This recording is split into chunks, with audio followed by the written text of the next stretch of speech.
อันนี้สินเพิ่นละสันสินแต้มสินชิ้นเงี้ยจะผัด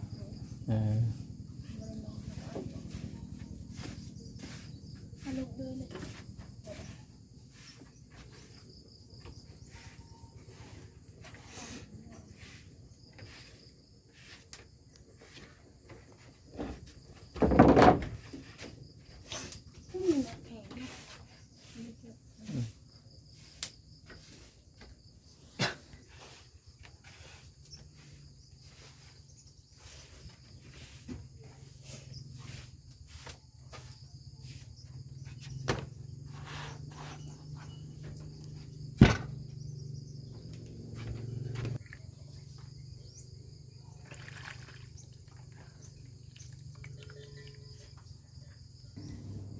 โอ้สุกแล้วบ่ปิงป่า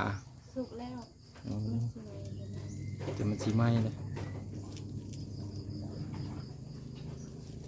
ปิงป่ารสอาหารบ้านเฮากะแถวเขตชนบทก็จะกินปูกินปลา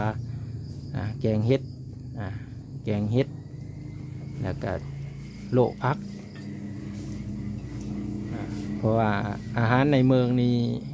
คือสิไม่ค่อยได้กินเลยเนาะเป็นพิซซ่าเคยกินบ่พิซซ่าบ่เคยกินขาไก่ KFC เคยกินบ่เคยกินกันไอทิดคือว่าแต่แนวแซ่บๆแท้แมันบ่ แต่ความเป็นจริงนี่ได้กินแต่ปิ้งปลากับโลพักเนาะน้องสาวทั้งสองคนก็มีเคยกินจักเธอได้พ่อแม่พี่น้องทั้งสาวลอยและสาวลิเพิ่นว่าเอ้าแต่งอยู่โคกินผู้หนึ่งกับปัดเฮินปัดสาร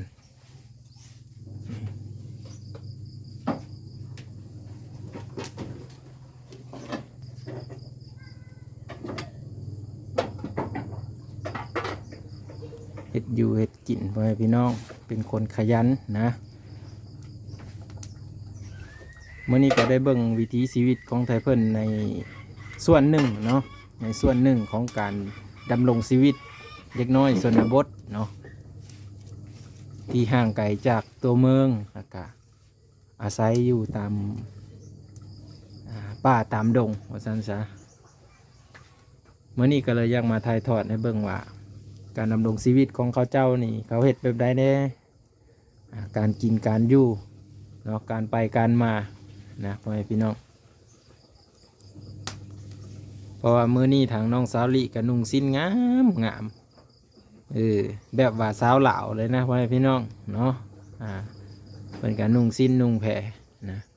กับแบบจบงามตามวิถีชีวิตชนบทว่าซั่นซะเอาต่อไปนี้เบาบังจะได้เก็บภาพบรรยากาศเล็กๆน้อยๆเนาะ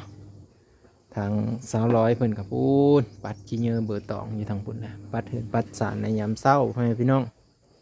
เบิ้งที่มาถามทางน้องสาวนำกันอีกว่า